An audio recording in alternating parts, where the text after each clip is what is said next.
So, hello and welcome. You're listening to the Evolvepreneur Success Show, a secret show, pardon me, Evolvepreneur Secrets Show for entrepreneurs. And I'm your host, Brian Silverthorne. It's always good to start with a little mistake.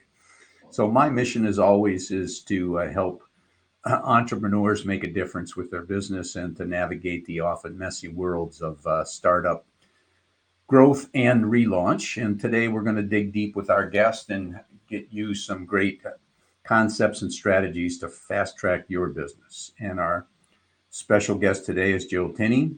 And Jill is a speaker, author, an entrepreneur, a podcaster, a writer, and a business coach, and has figured out a way to help people through collaboration. And I'll let her explain that a little bit later. Welcome to the show, Jill.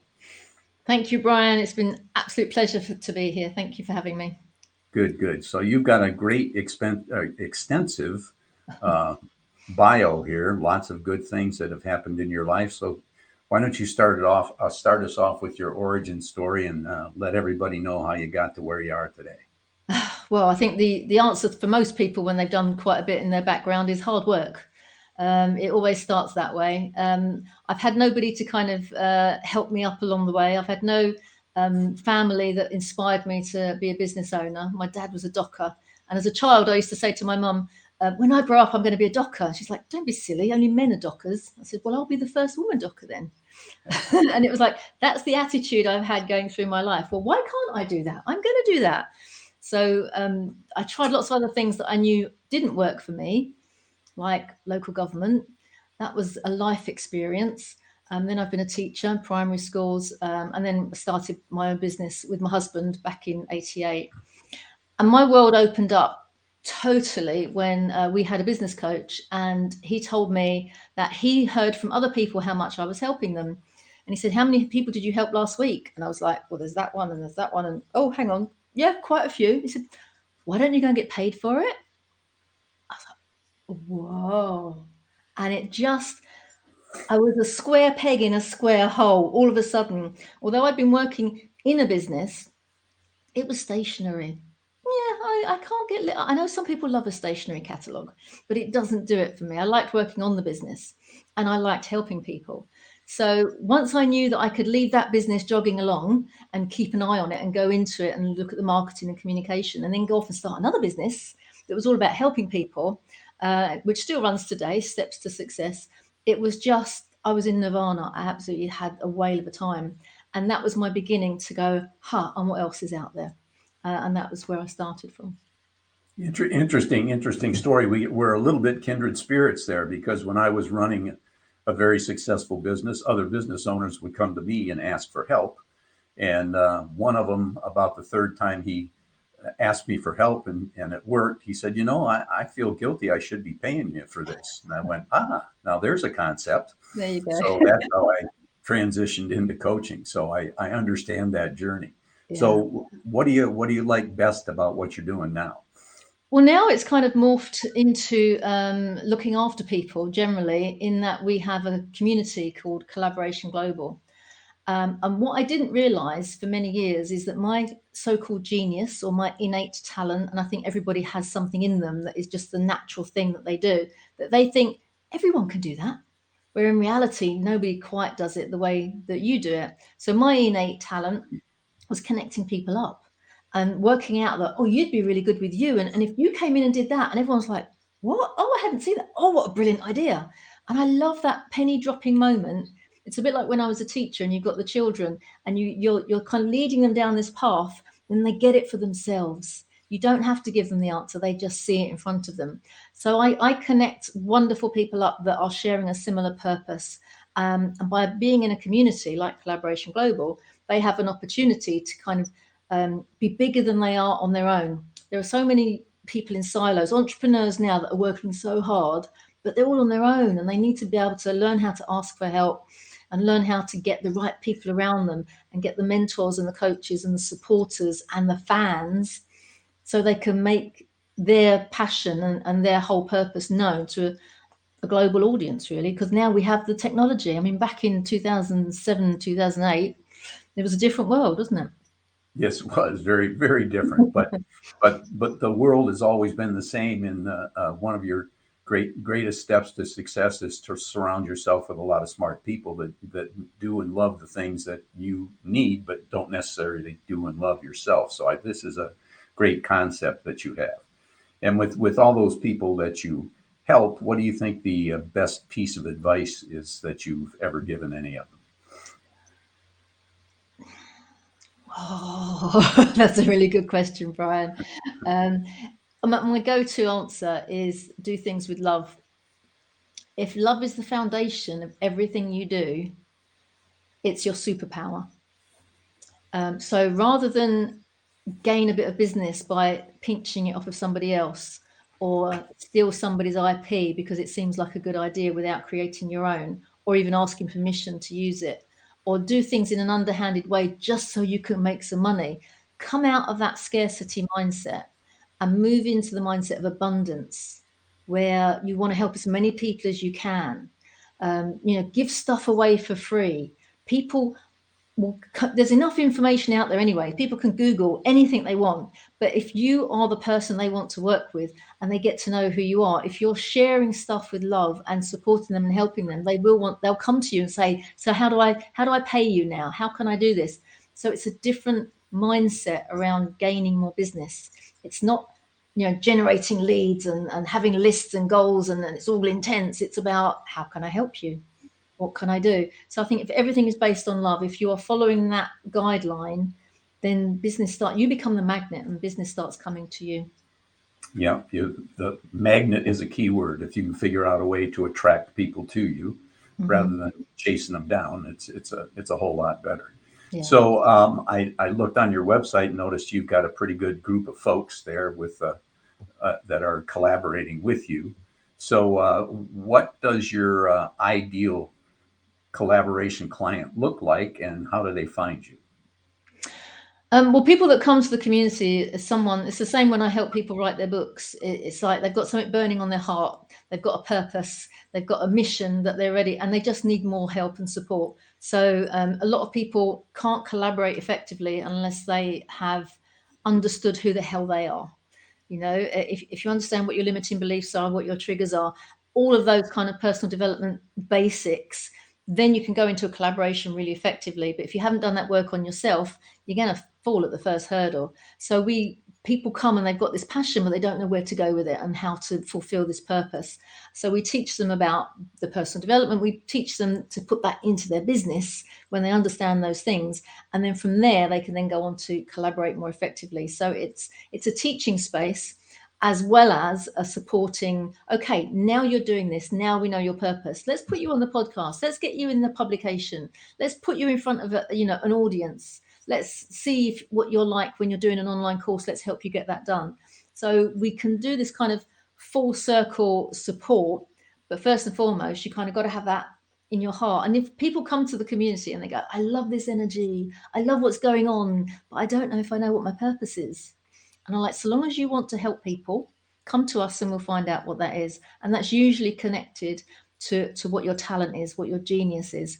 And when you've worked out, not necessarily what you're good at, funnily enough, but what you are naturally able to do without even thinking about it, where you get so involved in it that the time just disappears. You forget to have lunch. It's something you absolutely adore doing. That's your natural talent.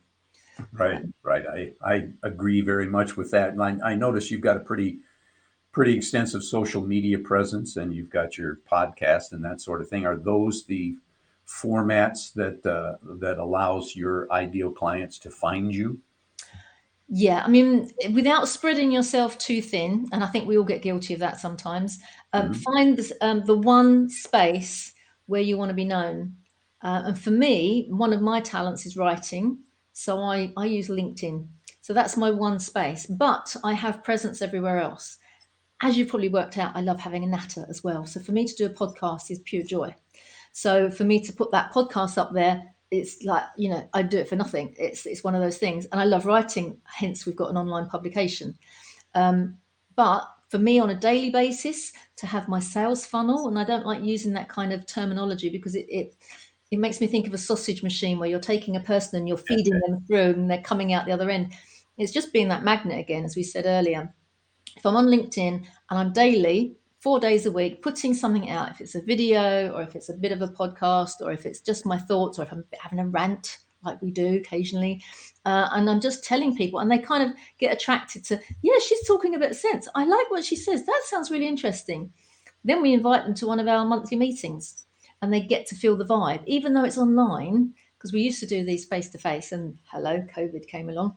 So everything is now online, which makes me feel better for the climate, because we used to have people traveling 4 or 5 hours to come to a 3-hour meeting and then go all home again. Crazy. So now we don't do that. We're all online.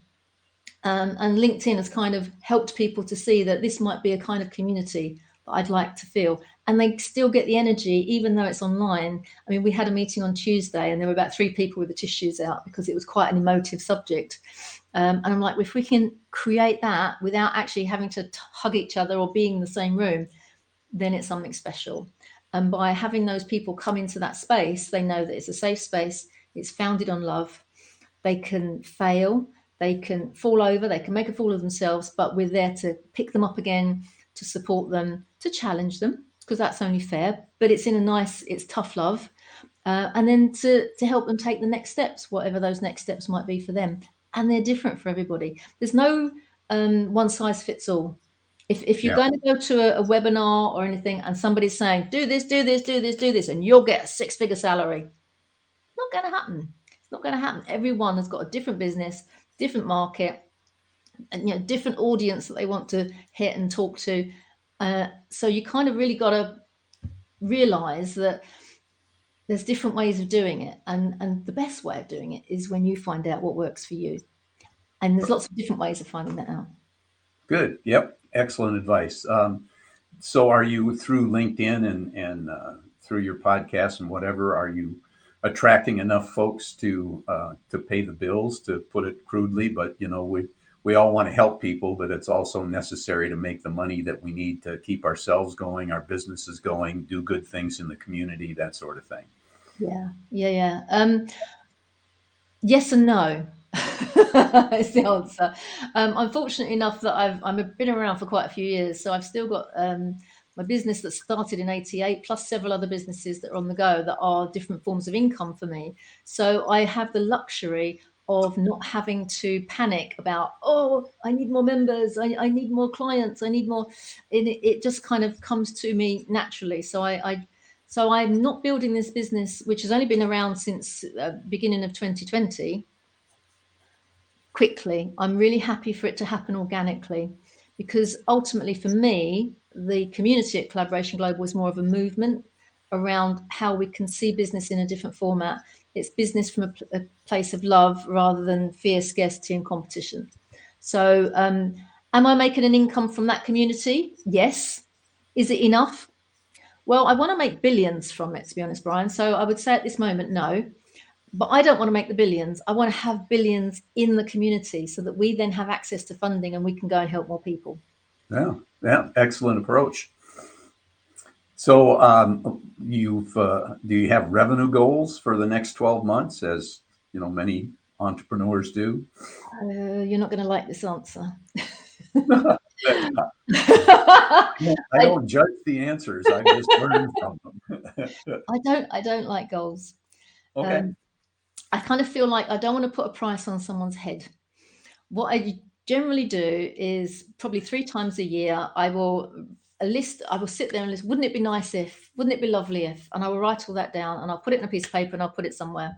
And then maybe 6 months later, I'll find that piece of paper by accident and I'll look at it and I'll go, oh, look, I've done that, I've done that, I've done that, I've done that. By the end of the year, they've all been done. I've set up my reticular activating system, that part of the brain that kind of really remembers what you want to do. Mm-hmm. But if I say it's a goal, that puts a burden on my shoulders. If I say this is my mindset, not everybody, and I'm not condemning people. If you've got a goal and it works for you, then you carry on doing it. But for me, that just made me feel like, it didn't work. It didn't inspire me. It did the opposite. So I don't give myself a list, like a to-do list, number 1, number 2, number 3. What I found was if I had 10 things on that list, I would do 7 of them. If I had 100 things on that list, I would do 97 of them. So it's like, well, don't have a list, just do as much as you can. And I'd end up looking back and going, I've done 1,000 things. without having the list and the I've got to do this, because that's stress for me. That just doesn't fit with who I am. If I'm in a good mood and I'm connected to lovely people, and I know that during the day I'm going to see great people, I can get massive amount done. And throughout the year, that means my goals get activated. For example, in June, we had an event called Altogether Different, Change Makers Unite. And I had the idea through one of our members. He challenged me. I love that. And back in October last year. And so we built a team together. We got a collaboration going, and we put on an amazing event. And different people said to me, what are your goals? What are your targets? Da, da, da. And I was like, no. But we practically, in hindsight, looking back, we filled the hall. We got the people online. It was hybrid. We covered our costs. We got new members, all of the things that we wanted to do. Our purpose was complete. All the people on the team had their individual purposes, and they all got complete. But without anyone having to kind of crack a whip and say, you haven't done this, you haven't done that, when are you going to do this? It just happened because we were having fun and enjoying the whole process. Yeah, I guess it's kind of having belief in the power of the subconscious mind and moving in the right direction. And I get that doesn't work for everyone. I know that. I understand. There are some list makers, and there are others that aren't. And I'm with you. I agree that whatever works for you, work it. Yeah. So you've written a book, more than one book. I apologize. I should know more. I've got four at the moment, and one percolating in the back of my head. Okay. And you help other people write books, did you say? It's a joy, absolute joy. I don't get them to print. I just get what's in their head and unpack it. So they've got to the end of the first draft. And then I tell them what they need to do for the other stuff. And I introduce them to editors and proofreaders and typesetters and all that kind of thing. But that doesn't light my fire. So I don't give them that bit myself. I get other people to do that. And they have a choice of people, or they can go and find their own. But they've got that first draft done. And a lot of people find that first draft really daunting. So my philosophy is you have 10 weeks. If you can find 3 hours a week, I can get your first draft done in 10 weeks. And then, because a lot of people go, I want to write a book. I'm busy this year. It's going to take, they've got this thing in their head. It's going to take a year. No, it's 10 weeks. That's all you need. And I've done that 4 times now. So I know that's how we can generate that and keep them on track. So 3 meetings and they're done, and then they get the book. But I can only work with people that are doing something that's going to have a massive impact on an awful lot of people. So if somebody was kind of niche or wanted to write about, the horrors of war, whilst it's a very valid subject, I couldn't do that. Okay. All right. So just a curiosity question. Have any of the books you've written reached a bestseller status? Yeah. Only one, because the first 3, I didn't realize how to. And now I know kind of the whole process that we go through. And again, that's what I can teach somebody, how to get it to bestseller status. It's a bit of a, it's lovely to get it so an awful lot of people have got your work, but it's just, and actually if you want to go to publishers, they expect you to have got a book on Amazon as a bestseller on your own steam before they will consider you as being their publisher. Yeah. So it used to be the other way around. Publishers wouldn't touch you if you'd gone to Amazon because that's terrible. But now they go, okay, what's your social media presence? How many followers do you have? How many books have you already published? And where did they get to? And were they on the bestseller list? And if you could say yes, they go, right, we'll think about it.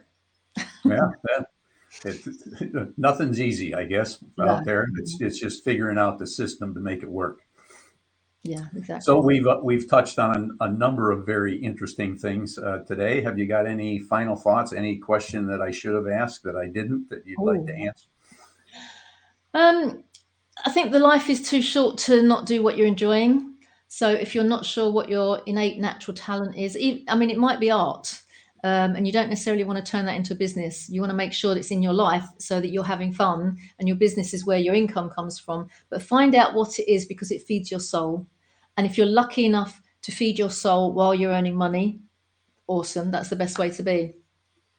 But find out that the work when we grew up, work was just meant it was difficult, it was tough, it was hard, and you had to do it, suck it up, get on with it.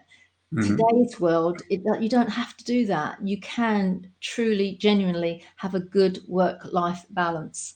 And it's finding out what you love to do, what lights you up, what you're good at, and then work around that. And then find other people that kind of do the same as you, but do a little bit different. So when I had a business partner in my previous business, and we're both business coaches. So on paper, we did exactly the same. We can help businesses to grow. In reality, he loved doing that bit. I love doing that bit. Neither of us like doing that bit. So we went together with that other person. We found the third person. So when we went to a business, we were coming as a team, doing the thing we loved best, rather than pretending we could do it all. So the client got a better service from us because they had access. Now we just had to be not so greedy to take it all. And then the client gets better, then they're going to refer us because they had a great job done. And you can go on. So it's those kind of things. Surround yourself with good people that can support your business. They can inspire you. They can do things that you don't particularly want to do or not good at, or it's just not your thing. And then you've got a great offering to your client because you know that you're backed up by a team of people that are going to make sure that you look fantastic. Yeah, great. Excellent advice. I think that's a great way to end the show this morning. You've been a thoroughly enjoyable and knowledgeable guest, and have imparted a lot of great wisdom. So I appreciate your time. You're very welcome. It's been a joy to have a chat with you today. Okay. Thank you, Joe.